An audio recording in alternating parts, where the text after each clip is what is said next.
is up? I'm Rick, the Fat Man GM. You may or may have not have heard of me mammling and rambling on a few of the YouTube channels and Facebook channels regarding to our hobby, role-playing games in general, tabletop games, wargaming, so on and so forth. I have started back when I was in my early teens. I have well over 40 years worth of experience in this hobby that we love and share. And a big part of what I like to do is go back and revisit a lot of the stuff that I have and have accumulated in my gaming career, if you will. And everything from MERP, Starfleet, from FASA, a slew of Dungeons and Dragons and Shadowrun, Star Wars, etc., etc., etc. And I revisit these items individually, and hopefully to give some nostalgia for myself, to give you a little bit of an insight into some game system that you may or may not have heard of or may have not had the opportunity to play, and to remind those of us out there that do have them that these are quite viable and still entertaining today. So here we go. Alright, this is Where Has All the Glory Gone for Star Trek the Role-Playing Game, produced by FASA, circa sometime in the late 80s. Let's see. Copyright 1985, the same year I graduated high school. That sounds about right. I would have bought these new or near new as they came into the store. Where Has All the Glory Gone is designed for Starfleet Military Operations Command personnel serving aboard the USS Niwen, a 175,000-ton Chandley Class frigate. The adventure system will involve the action in and near a military installation on an uninhabited asteroid as well as in space. For the purpose of play, it will be necessary for the Game Master to have a second edition of Star Trek the Role-Playing Game, as well as Star Trek 3 Starship Combat Game. It would also be helpful to have the Romulans, so this is not absolutely necessary. Alright, plot synopsis. This adventure, which begins with a routine patrol mission, follows the crew of the USS Niwen in a mission to rescue the survivors of a secret military intelligence installation in Romulan Neutral zone.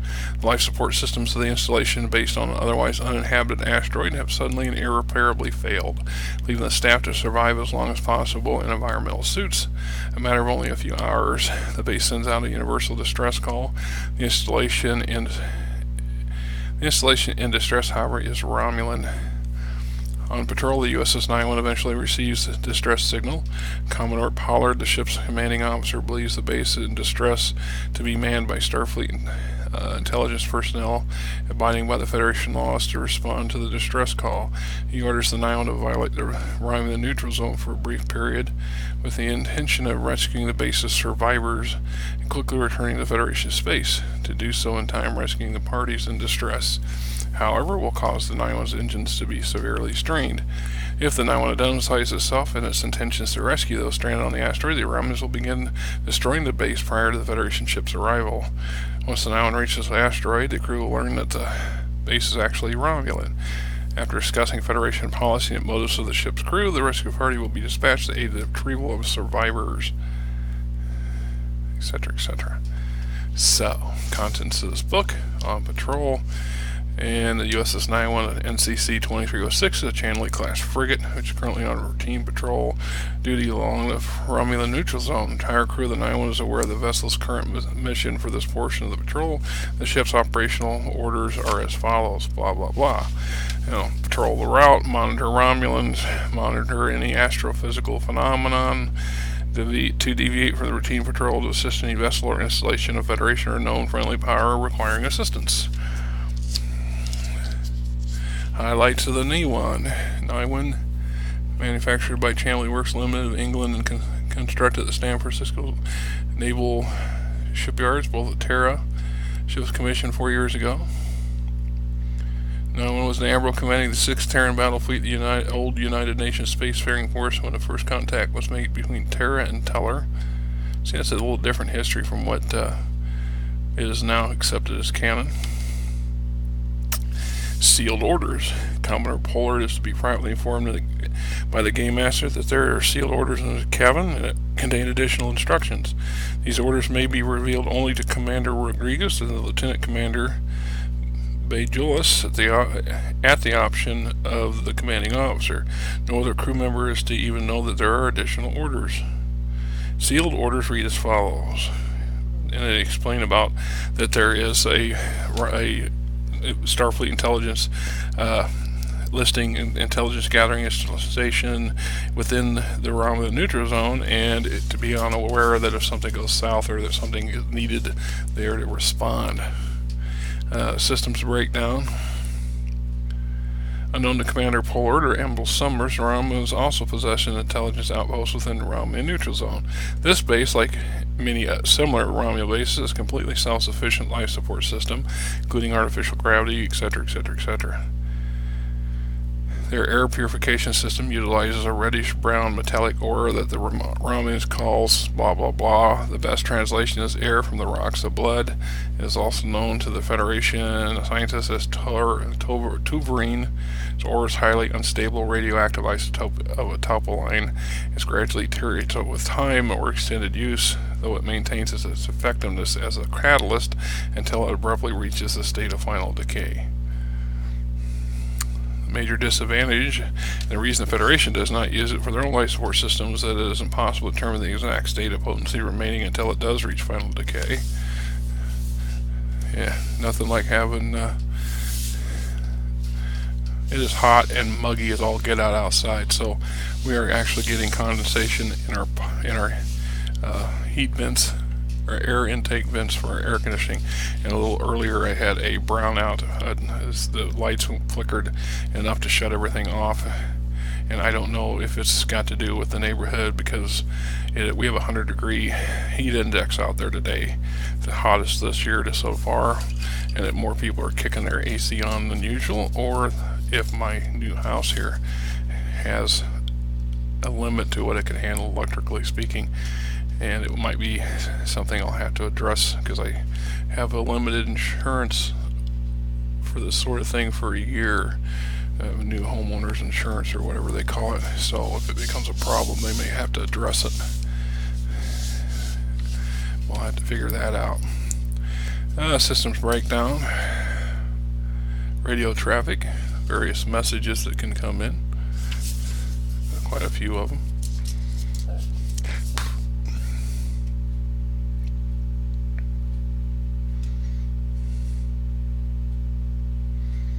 There was right. Message 5, when first rolled, an extremely weak signal on a tight beam can be heard coming from within the Romulan Neutral Zone. It's fading in and out, but the nature of the signal carrier wave appears to be a Orion transmitter. Having the communications officer make a skill roll against the character's rating and communication systems. The roll is successful, nothing more can be determined. If the roll is successful, the signal can be picked up briefly. It is in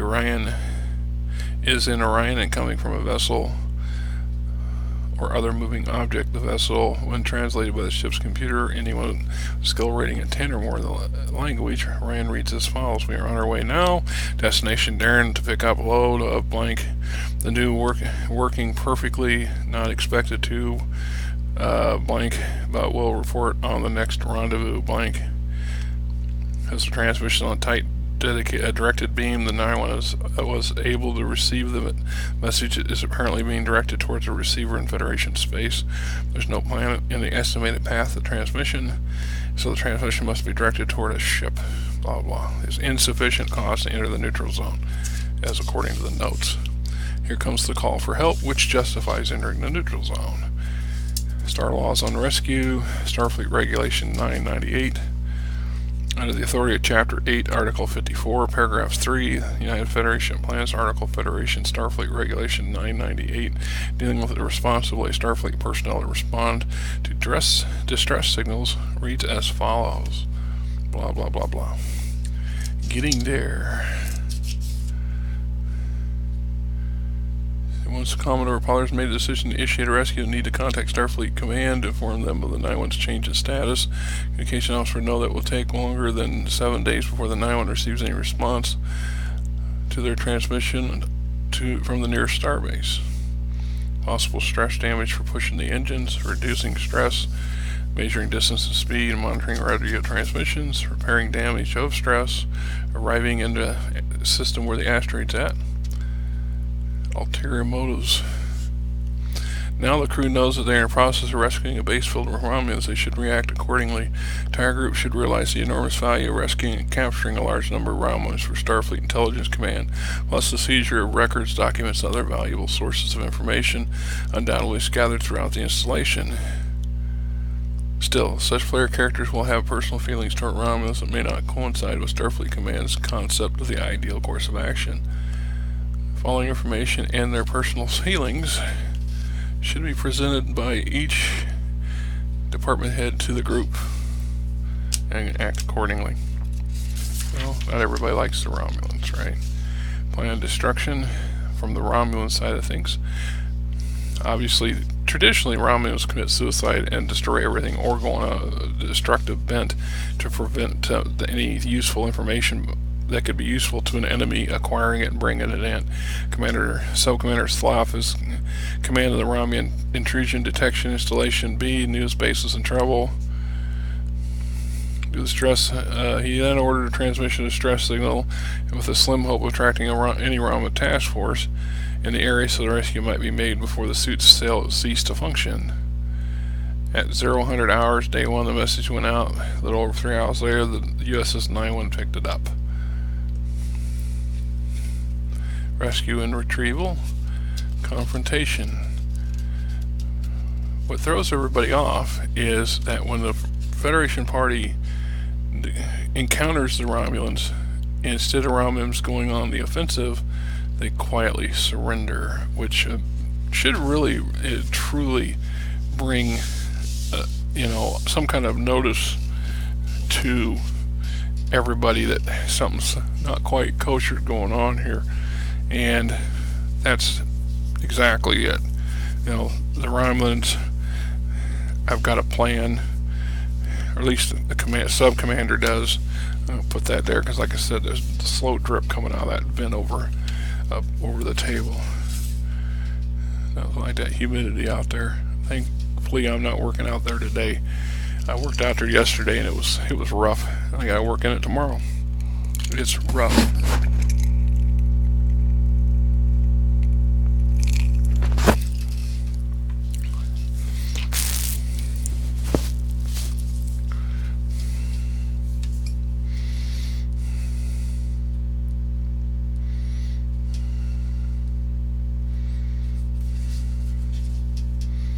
Says here, without relating to the details of the plan, he tells them that they're probably going to be rescued by a Federation starship.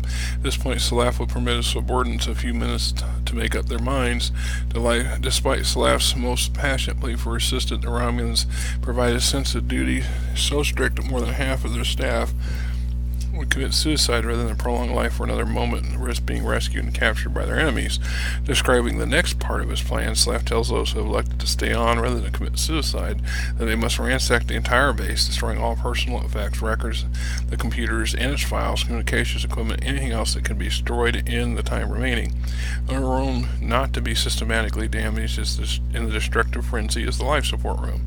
Otherwise, their only task for the next hours is to destroy all they can by disruptor action or exposure to vacuum. Also, Slav asked for 6 volunteers for a suicide mission. 6 come forward, explaining at some point the Federation personnel will beam down or land the shuttles near the base. That time comes, the 2 closest Romulans should begin firing upon the landing party immediately. They land the shuttlecraft first. The sentry should hide behind whatever cover there is. They open fire once they think the craft has been emptied. The other 4 are then to come out of hiding, wait for Slav to arrive. If by some chance the other 2 were alive when Shaft shows, then they would command the other 4 to open fire and kill the first 2. Otherwise, the other 4 are to continue all the combat. After all 6 are dead, the remainder of the staff, upon Slav's order, will surrender to the Federation. These tasks do not make any sense to anyone except Slav and a handful of engineers, but they are to comply amidst a quiet mutter. They are ordered to comply, or agree to comply amidst quiet mutterings of confusion and disgruntlement. Game Master notes, by Romulan standards, Salaft is and will continue to be acting oddly, almost treasonlessly. By all rights, he should be doing something that will either result in the destruction of the Federation ship, or in safeguarding the Romulan ideal of a path to the stars. Simply by ordering the staff to destroy the base is inadequate because the staff itself would be in danger of being captured. See, he's got a plan.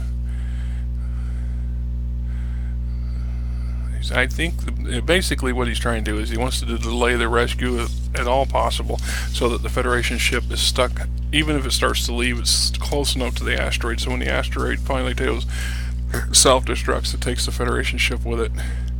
Rescue and retrieval, confrontation, movement, combat, and medical supplies.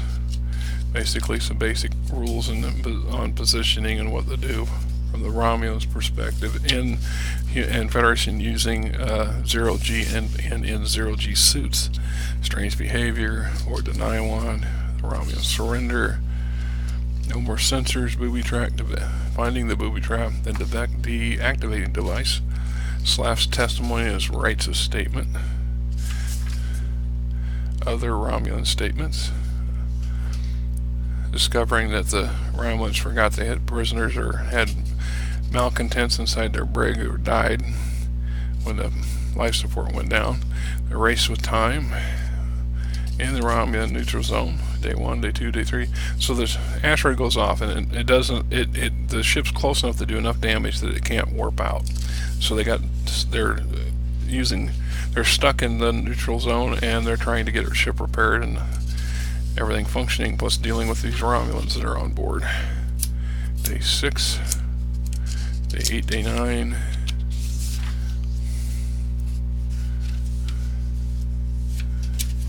Surprise attack. Though the Niwen has had all translators secretly replaced, the warp engines are still not operating at peak efficiency as described previously because the Stormbirds are older export versions of the Klingon D7A class. However, they're not capable of much more speed than a newer D7 would be. For this reason, Niwen should have a little less difficulty in reaching high enough warp speeds to break off contact. Still having issues though. Road to Makadum, returning home, unlikely alternatives. Maps, base description, exploring the base, regulating search and movement, deciphering documents, basic room descriptions for the Romulan base, schematic floor plan for the base itself, which could be utilized as other facilities for Romulan encounters, the vessels, a detailed history and information of the Chandley Class 11 frigate, specifically USS Chandley NC 2300, so it's the Chandley itself. Then there were various Romulan birds that they're going to encountered. Crew of the Niwen, cast of characters, the Romulans, basically NPCs and or player character sheets, depending how you want to approach it as a GM, secondary officers, non-player characters, and senior Romulan Space Marines,